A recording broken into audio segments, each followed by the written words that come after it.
Dear students, आप देख रहे हैं सीरीज 1 जो आपका यानी कि सीरीज ए जो है सोशल साइंस का, इसका सॉल्यूशन। तो चलिए स्टार्ट करते हैं इसके सॉल्यूशन को और फटाफट देख लेते हैं। आपके सीरीज बी और सी जो है हमने कंप्लीट करा दिए हैं इंग्लिश के, ठीक है।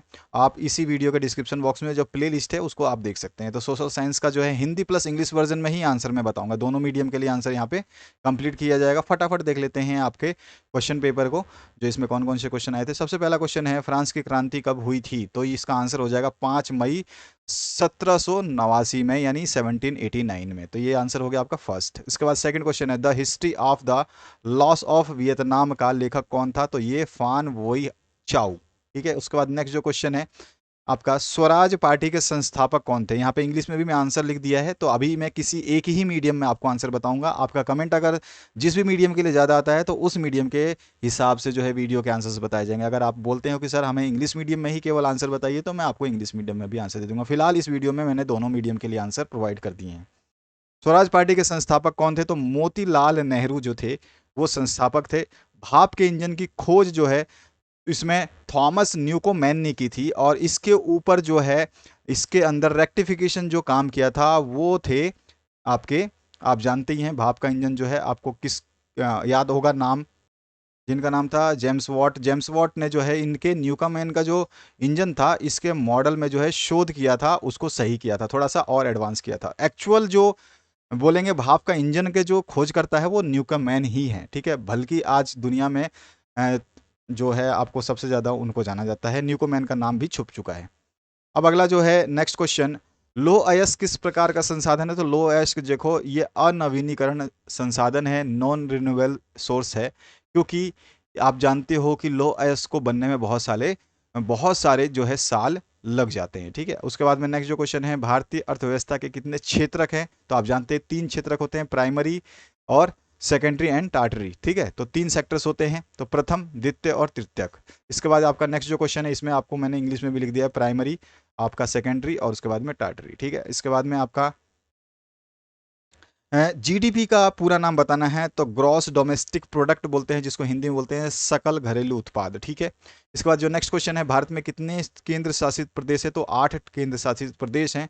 नेक्स्ट क्वेश्चन है, राज्य सूची में दिए गए विषयों पर कानून कौन बनाता है? तो स्टेट गवर्नमेंट जो है, राज्य सरकार बनाता है। उसके बाद में है, भूकंप मापने की इकाई जो है रिएक्टर पैमाना होता है, रिएक्टर स्केल्स के द्वारा जो है भूकंप को मापा जाता है, रिएक्टर स्केल बोलते हैं इसको। इसके बाद जो है निम्न प्रश्नों के उत्तर देने हैं। तो जूएस्पे मैथ्सिनी किस देश का क्रांतिकारी था? तो ये था इटली का। तो सा ऑप्शन जो है सी आंसर जो है आपका करेक्ट हो जाएगा, इटली। इसके बाद जो नेक्स्ट क्वेश्चन है, जलियांवाला बाग हत्याकांड किस वर्ष हुआ? तो ये 1919 में हुआ था, जलियांवाला मैसरक तो 1919 में हुआ था। अगर आप भी कोई भी सीरीज एसएसटी का हो, आपका मैथ्स का हो या साइंस का हो या फिर किसी भी सब्जेक्ट हो, ऑल सब्जेक्ट के आप ऑल सीरीज जो भी आप सॉल्व करवाना चाहते हैं वो सीरीज जो हमें सेंड कर सकते हैं। हमारा व्हाट्सएप नंबर जो है नीचे डिस्प्ले हो रहा है, उस व्हाट्सएप नंबर पे केवल ही केवल आप पीडीएफ भेज सकते हैं अपने क्वेश्चन पेपर की, और पीडीएफ होना चाहिए बिल्कुल साफ, तो जाके उसके सॉल्यूशंस आपके लिए दे दिए जाएंगे। मॉडल पेपर्स मैंने सॉल्व कर दिए हैं सभी विषय के, तो मॉडल पेपर्स भी प्लेलिस्ट में आप देख सकते हैं। सारे विषय के मॉडल पेपर जो है वो प्लेलिस्ट में अवेलेबल है, और प्लेलिस्ट में अगर आप देखते हैं तो उस मॉडल पेपर से सीरीज ए में भी क्वेश्चन आ रहे हैं, सीरीज बी में भी आ रहे हैं और सीरीज सी में भी आ रहे हैं, तो तीनों के लिए इंपॉर्टेंट है मॉडल पेपर।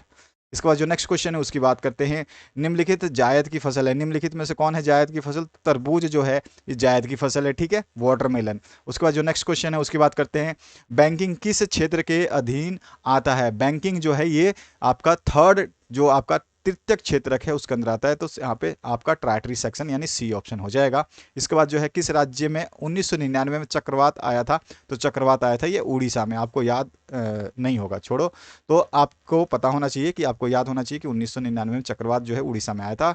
इसके बाद जो है नेक्स्ट क्वेश्चन, क्योंकि 1990 के आसपास तो आपका जो है जन्म भी नहीं हुआ था, तो आपको पता नहीं होगा, इसलिए ये इसको याद रखेंगे, उड़ीसा में आया था, डी ऑप्शन करेक्ट हो जाएगा। उसके बाद में कॉलम ए कॉलम बी को आपको मैच करना है। सबसे पहले रेंडर पेस्ट जो है क्या है? रेंडर पेस्ट जो है ये आपका पशु रोग है, तो यहाँ पे हम पशु रोग से इसको मैच कर देंगे। इसके बाद जो दूसरा क्वेश्चन है, राष्ट्रीय ग्रामीण गारंटी अधिनियम जो है नरेगा, नरेगा जो है 2005 में करा गया था, तो 2005 से इसको मैच कर देंगे। सविनय अवज्ञ आंदोलन जो है ये आपका 1930 में हुआ था, तो यहाँ पर जो है आपका 1930 से इसको मैच कर दोगे। बाघ परियोजना की बात करें तो बाघ परियोजना जो है 1973 की है, और उसके बाद में सुनामी जो है, सुनामी आपका 2004 में। ठीक है, तो इस तरह से आपका ये सारे डेट्स जो है यहाँ पे मिला देने थे, और मैंने आपको मिला के दिखा दिया। इसी तरह से आपको इंग्लिश में भी मिलाने में कोई इशू नहीं है। आते हैं नेक्स्ट क्वेश्चन की तरफ। यहाँ पर जो है आपका part be subjective type questions हैं। निम्नलिखित में से किन्हीं 4 प्रश्नों के उत्तर देने हैं, तो आपको केवल 4 ही प्रश्न करने हैं, बाकी आपको नहीं करने हैं, और 2-2 अंकों के प्रश्न हैं ये। पहला क्वेश्चन है, भारतीय लोग रॉलेट एक्ट के विरोध में क्यों थे? तो भारतीय लोगों ने रॉलेट एक्ट का विरोध जानते ही आप बहुत सारे रीजन से किया था। तो यह कानून जो है काला कानून था, और इसके अंतर्गत किसी को भी बिना सुनवाई के लंबे समय तक जेल भेजा जा सकता था। प्रथम युद्ध के दौरान ही भारतीय जनता को नियंत्रण में करने के लिए ये कानून लाया गया था, और इसका विरोध भारत की आम जनता ने किया था। ये सारे रीजंस हैं, इसमें से 2-3 पॉइंट लिखने थे क्योंकि 2 नंबर का क्वेश्चन है। इसका इंग्लिश मीडियम के लिए मैंने आंसर यहाँ पे दिया हुआ है, तो आप पढ़ लेंगे। जो हिंदी में लिखा है वही हमने इंग्लिश में समझा है। जैव संसाधन क्या होते हैं? तो हमारे पर्यावरण में रहने वाले सभी जीवों को जो है जैविक संसाधन कहते हैं, जिसमें सारे लिविंग थिंग्स आते हैं। उदाहरण के लिए जो है आपका पेड़, जानवर, कीड़े मकोड़े, मनुष्य आदि सब। ठीक है, तो ये सारे के सारे जैव संसाधन है। इसके बाद मृदा अपरदन क्या है? इसके 2 कारण। मृदा अपरदन जानते ही हो आप, एक प्राकृतिक क्रिया है जिसमें खेत की ऊपरी जो मिट्टी है वो हवा या पानी जैसे भौतिक चीज़ों से जो है बह जाती हैं, उड़ जाती हैं। जैसे खेती, चराई, खनन, निर्माण, मनोरंजन गतिविधियों की वजह से मिट्टी के कटाव के कुछ कारण इसमें शामिल किए जा सकते हैं। इसको हमने जो है इंग्लिश में लिख दिया है। उसके बाद में मुद्रा क्या है? मुद्रा कोई भी एक रूप जो हो सकती है जो सरकार द्वारा अनुमोदित यानी जारी की जाती है, और जनता द्वारा जो है व्यापार के लिए या खरीदारी के मतलब व्यापार के लिए ही उपयोग की जाती है, मुद्रा के रूप में जाना जाता है। ठीक है, ये फॉर्म ऑफ मनी है। इसके बाद जो नेक्स्ट क्वेश्चन है, भारतीय संदर्भ में सत्ता की साझेदारी की आवश्यकता क्यों पड़ी? तो power sharing is the need in democracy to make the prudential and moral decisions, यानी लोकतंत्र में सत्ता की साझेदारी की जरूरत क्यों पड़ी? तो विवेकपूर्ण और नैतिक निर्णय के लिए। ठीक है, यह सामाजिक समूहों के बीच संघर्ष की भावना को कम करने में मदद करता है। ठीक है, इसमें लोगों की भागीदारी बढ़ती है, और जो है सत्ता किसी एक पक्ष में ना होकर के लोगों द्वारा चुनी जाती है। नेक्स्ट क्वेश्चन है, सुनामी के मुख्य कारण क्या क्या हैं? तो समुद्र के नीचे जो होने वाली पृथ्वी में अचानक हलचल हो, उससे जो है सुनामी बन सकती है, विनाशकारी सुनामी बन सकती है। ठीक है, और ज्वालामुखी विस्फोट हो जाए समुद्र के नीचे, भूस्खलन हो जाए, या फिर आपका समुद्र से टकराने वाले धूमकेतु जो है इसमें शामिल होते हैं। तो इन सभी चीज़ों से सुनामी आ सकती है। सिंपल से वर्ड है, सिंपल से आंसर है। इसका जो नेक्स्ट क्वेश्चन है उसकी बात करें, निम्नलिखित में से किन्हीं 4 प्रश्नों के उत्तर देने हैं, तो कोई भी 4 प्रश्न, एक एक प्रश्न 3 अंकों का। सबसे पहले राष्ट्रवादी संघर्षों में महिलाओं की भूमिका, आप जानते ही, अच्छा सा क्वेश्चन है और सिंपल सा आंसर है। इसमें जो महिलाओं ने बहुत ही सक्रिय रूप से भूमिका निभाई थी, राजनीतिक संगठन भी स्थापित किए गए थे, अखबार शुरू किए गए, और राजनीतिक बैठकों में, प्रदर्शनों में महिलाओं ने खूब जोर शोर से भाग लिया। इसके बावजूद भी असेंबली चुनाव में उनको मताधिकार जो है नहीं, मताधिकार में जो है उसको शामिल नहीं किया गया, यानी कि वंचित रखा गया। ठीक है, तो ये सारी चीज़ें आप इसमें लिख देंगे। यहाँ पे मैंने इसको इंग्लिश में लिखा है। इसके बाद जो नेक्स्ट क्वेश्चन है, पूर्वी तट के नदी डेल्टाओं पर किस प्रकार की मृदा पाई जाती है? तो देखो, पूर्वी तट के नदी डेल्टाओं में है जो जलोढ़ मृदा पाई जाती है। ये विशेष रूप से महानदी, गोदावरी और कावेरी नदियों की डेल्टाओं में पाई जाती है। जलोढ़ मिट्टी ज़्यादातर इंडो गंगा ब्रह्मपुत्र नदियों द्वारा जमा की गई जो है गाद के कारण स्थापित होती है, और इस प्रकार की मिट्टी के निर्माण के लिए एक अन्य महत्वपूर्ण कारण जो है तरंग क्रिया है। उसके बाद जो नेक्स्ट क्वेश्चन है, यहाँ पे इंग्लिश वर्जन मैंने दिया हुआ है आंसर। और वर्षा जल संग्रहण से आप क्या समझते हैं, किन किन राज्यों में इसका उपयोग किया जाता है? तो आपको सीधा सीधा हार्वेस्टिंग बतानी है। तो वर्षा जल संग्रहण तो आप जानते ही हो, ये वर्षा जल को रोकने और एकत्रित करने की विधि होती है, जिसका भू जल भंडारण को भरने के लिए भी किया जाता है, और साथ ही साथ जो है प्रतिकूल परिस्थितियां हो जाएं तो उनके अंदर भी किया जाता है। जैसे पानी वानी कमी हो जाए, अकाल पड़ जाए, सूखा पड़ जाए, तो उस समय उन सब चीज़ों के लिए किया जाता है। तो ये चीज़ें आप अपने शब्दों में भी लिख सकते हैं, वैसे मैंने सही सही सीधे सीधे शब्दों में लिखा है। राजस्थान में खादिन के नाम से इसका मशहूर है, और महाराष्ट्र में जो है बंद रास बोलते हैं इसको। ठीक है, ताल भी बोलते हैं। बिहार में इसको हार में लिया जाता है, ठीक है।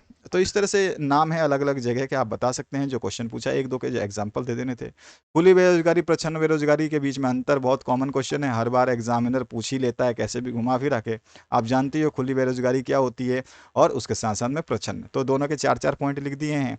आप आराम से पढ़ सकते हो, और आपने यही चीज़ लिखी होगी अपने एग्जाम के आंसर्स में भी। इसका इंग्लिश वर्जन जो स्टूडेंट्स हैं इंग्लिश मीडियम के, वो यहाँ से इंग्लिश के जो है आंसर्स देख सकते हैं। उसके बाद आते हैं नेक्स्ट क्वेश्चन पे।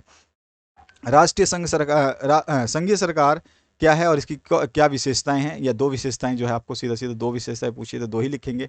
यह सरकार जो है, ये सरकार की जो है, संघीय सरकार क्या होती है, सरकार की जो है एक प्रणाली होती है, एक बड़ी केंद्र सरकार और स्थानीय सरकार और क्षेत्रीय सरकार के बीच सत्ता को जो विभाजित करती है, जिसे संविधान द्वारा स्थापित किया जाता है। इसकी विशेषताएं जो हैं आप लिख सकते हैं। आपने कुछ और विशेषताएं लिखी होंगी तो कोई इशू नहीं है, लेकिन हमारी जो दो विशेषताएं ये महत्वपूर्ण है, इनको याद कर सकते हैं आप। इसका इंग्लिश वर्जन जो है मैंने यहाँ पे दिया हुआ है आपके। इंग्लिश के मैंने बता दिया पहले ही कि इंग्लिश के जो सीरीज़ आपकी है, सीरीज़ में आपका मैंने सी और सीरीज़ बी सॉल्व कर दिया है। और अभी आप जो एसएसटी का सीरीज़ देख रहे हैं, सीरीज़ ए एसएसटी, तो इसका आप सॉल्यूशन देख रहे हैं। आप चाहें तो सीरीज़ बी और सी जिसके पास भी चाहें भेजना चाहें वो भेज सकते हैं। अपने दोस्तों के साथ आप रहते हैं, अपने दोस्तों के साथ में जो उनका सीरीज़ है वो भी आप भेज सकते हैं, तो उसका भी सॉल्यूशन कर दिया जाएगा, क्योंकि ये सारे सॉल्यूशंस आपके मेन एग्ज़ाम में भी काम आने वाले हैं। और अपने शासन वाले क्षेत्रों में शासन व्यवस्था को ज़्यादा कुशल बनाने के लिए नेपोलियन ने क्या बदलाव किए थे, ये आपको बताना है। तो अपने शासन वाले क्षेत्रों में नेपोलियन ने बहुत सारे बदलाव किए थे। उसमें से कुछ बदलाव जो है हमने पॉइंट वाइज लिख दिए, ताकि आप लोगों को आसानी हो याद करने में। तो इस टाइप के पॉइंट्स वाइज ही लिखेंगे तो आपको नंबर भी पूरे मिलते हैं। तो इसमें से कोई भी एक आधा पॉइंट जो आपको समझ में नहीं आता उसको छोड़ दीजिए, याद नहीं होता छोड़ दीजिए, बाकी सारे पॉइंट्स याद कीजिए। यहाँ पे बहुत सारे पॉइंट्स लिखे हैं मैंने, 7 पॉइंट लिखे हैं। इस 7 पॉइंट में से अगर आप 5 पॉइंट भी लिख देते हैं तो आपको फुल मार्क्स मिल जाएंगे, ठीक है। तो ध्यान रखना ये पॉइंट्स। इसके बाद इसका इंग्लिश वर्जन, जो स्टूडेंट्स इंग्लिश में हैं, इंग्लिश मीडियम जानते हैं, इंग्लिश मीडियम से हैं और उनको हिंदी समझ में नहीं आती, तो वो यहाँ से भी अपने आंसर्स को कैरी कर सकते हैं, याद कर सकते हैं। 7 पॉइंट में से कोई भी 5 पॉइंट आपको याद कर लेने हैं। अब आते हैं नेक्स्ट क्वेश्चन की तरफ। जो नेक्स्ट क्वेश्चन है, इसमें भारत में विभिन्न समुदाय ने किस प्रकार वनों और वन्य जीवन संरक्षण और रक्षण किया है, विस्तार पूर्वक वर्णन करना है। यानी कि कौन सी कम्युनिटीज़ थी जिन्होंने कंजर्व किया, प्रोटेक्ट किया फॉरेस्ट और वाइल्ड लाइफ को। तो देखिए यहाँ पर आपका सबसे पहला जो है समुदायों की बात करें तो इसमें आपका सरिस्का बांध रिजर्व में राजस्थान के गांव के लोगों ने, ठीक है, सबसे पहला राजस्थान के गांव के लोगों का। उसके बाद में स्थानीय जो लोग होते हैं, कुछ स्थानीय समुदाय जो होते हैं सरकारी अधिकारियों के साथ मिलकर के उन्होंने किया था। कुछ लोग तो क्षेत्रों के जो कई क्षेत्रों के लोग जो हैं वो खुद वन्य जीवों और आवासों की रक्षा कर रहे हैं। हिमालय में प्रसिद्ध चिपको आंदोलन भी हुई थी, जो कि आपका उत्तराखंड में हुआ था, याद होगा आपको अच्छी तरह से। और यहाँ पे चिपको आंदोलन ने दिखाया था कि लोग जो है पौधों की जातियों का प्रयोग करके सामुदायिक वनीकरण अभियान को सफल बनाया जा सकता है। टिहरी में किसानों ने भी जो है यहाँ पर आंदोलन किया था, है। नवोदयन ने दिखा दिया था कि रासायनिक उर्वरक के प्रयोग के बिना भी विविध तरह के फसल जो है उगाए जा सकते हैं। तो ये सारे पॉइंट्स आप इंक्लूड कर सकते हैं। इसका इंग्लिश वर्जन जो है मैंने यहाँ पे दिया हुआ है, इंग्लिश में पॉइंट्स लिखे हुए हैं। तो जो इंग्लिश के मीडियम के स्टूडेंट्स हैं वो इसको देख सकते हैं। अगर आपको इंग्लिश में थोड़ी बहुत दिक्कत आती है तो पहले हिंदी पढ़ लें, हिंदी पढ़ने के बाद इंग्लिश पढ़ने से आसानी से समझ में आ जाती है। उच्च जोखिम परिस्थितियों में ऋण कर्जदार के लिए समस्याएं खड़ी कर सकता है। तो जो ऋण है, कोई कर्जदार आदमी है, जैसे आप मान लीजिए आपने किसी से उधार लिया है, तो ये आपके लिए समस्याएं खड़ी कर सकता है, इसको आपको स्पष्ट करना है। तो देखिए सिचुएशन जो है वो हम इस तरह से बता सकते हैं। ये बिल्कुल सही बात है कि उच्च जोखिम वाली परिस्थितियों में अगर ज़्यादा जोखिम है और उस समय हम ऋण ले रहे हैं, तो हमारे लिए क्या है, समस्याएं जो है हल करने के बजाय क्या है, बाद में वो समस्याएं खड़ी कर सकता है। उसको हमने यहाँ पे उदाहरण के लिए एक छोटे किसान का लिया है और उसका जो है पूरा ब्यौरा हमने दिया है। छोटा सा है स्टोरी टाइप में, आप इसको जब पढ़ेंगे तो आपको बहुत अच्छा आनंद आएगा, साथ ही साथ याद भी हो जाएगा। तो ये पूरा का पूरा आंसर है। इसका इंग्लिश मीडियम के जो स्टूडेंट्स हैं वो इंग्लिश मीडियम में आंसर चाहते हैं तो यहाँ पे दे दिया गया है। और साथ ही साथ आपको कमेंट करना होगा कि आपको हिंदी में चाहिए या इंग्लिश में चाहिए, अन्यथा नेक्स्ट टाइम जो आपके सॉल्यूशंस बनेंगे वो केवल हिंदी या इंग्लिश वर्जन में ही बनेंगे। वो भी देखेंगे कि आपके स्टूडेंट्स जो आप लोग हैं एचपी बोर्ड के, उनका रिस्पॉन्स कैसे रहता है, क्योंकि एचपी बॉस के जो स्टूडेंट्स हैं उनका रिस्पॉन्स थोड़ा सा लो जा रहा है compare to the other boards, जिसमें आपके हरियाणा बोर्ड है उसका रिजल्ट रिस्पॉन्स अच्छा है, झारखंड है उसका रिजल्ट अच्छा रिस्पॉन्स अच्छा है, एमपी का रिस्पॉन्स अच्छा है, यहाँ तक कि सीबीएसई का भी रिस्पॉन्स अच्छा है। इवन आप और भी बहुत सारे बोर्ड हैं, आरबीएसई राजस्थान बोर्ड जिसको बोलते हैं, उसका रिस्पॉन्स अच्छा है। यूपी बोर्ड बहुत बड़ा बोर्ड है अपने आप में, और पूरे हिंदुस्तान का सबसे बड़ा जनसंख्या वाली दृष्टि से सबसे बड़ा राज्य भी है, तो इसका भी रिस्पॉन्स अच्छा है। तो ये सारे बोर्ड्स जो है अच्छे रिस्पॉन्सिव क्राइटेरिया को फॉलो कर रहे हैं। एचपी बोस थोड़ा सा ऐसा लग रहा है कि जैसे बच्चे थोड़ा से अभी जागृत नहीं हुए हैं और एग्ज़ाम उनके सर पे है, तो आने वाले समय में हो सकता है ये जागृत हो जाएं। तो जितना हम रिक्वेस्ट करेंगे बच्चों पढ़ लो, अभी समय है, बाद में आपको फिर मिस्टेक हो जाएगी, दिक्कत हो जाएगी, क्योंकि हमने जो मॉडल सेट्स डाले थे उस मॉडल सेट्स में से हर पेपर के सीरीज़ में ए हो, बी हो या सी हो, हर एग्ज़ाम में, चाहे वो हिंदी हो, इंग्लिश हो, मैथ्स हो, साइंस हो, सोशल साइंस हो, सभी में क्वेश्चन आ रहे हैं इन सीरीज़ में से। तो इन सीरीज़ को अगर जिसने पढ़ा है तो उनको पासिंग मार्क्स तो आसानी से मिल जा रहे हैं, अगर इन्होंने ढंग से पढ़ा है तो अच्छे स्कोर भी कर सकते हैं। अब यहाँ पे जो नेक्स्ट क्वेश्चन है, इसमें आपको केवल सिंपली क्या है, भारत के या विश्व के मानचित्र दोनों के क्वेश्चन आए हुए हैं। ए पार्ट में भारत का मानचित्र, आपको भारत के मानचित्र में दर्शाना है जम्मू कश्मीर, काली मिट्टी का एक क्षेत्र आपको बताना है, टिहरी बांध बताना है, व्यास नदी बताना है, और उसका जनसंख्या के आधार पर सबसे बड़ा राज्य बताना है। ठीक है, तो ये आपका यूपी होता है, मैंने अभी भी बताया, जनसंख्या के आधार पर जो है आपका सबसे बड़ा राज्य। ठीक है, तो यहाँ पर चलिए इसका मैं मैप दिखा देता हूँ, और साथ ही साथ मानचित्र जो विश्व का मानचित्र है उसमें श्रीलंका, ब्राज़ील, हिंद महासागर, नेपाल, अफगानिस्तान, ये सारे के सारे सिंपल क्वेश्चंस आए थे। और सबसे पहला जो क्वेश्चन है इसमें आपको पहले इंडिया के मानचित्र में आपको जम्मू कश्मीर दिखाना था। तो सबसे ऊपर ही जो रेड कलर का एरिया देख रहे हैं ये आपका J&K है। टिहरी डैम जो है आपका, आप जानते हैं कि उत्तराखंड में है। ठीक है, तो टिहरी डैम मैंने दिखा दिया, उत्तराखंड में है।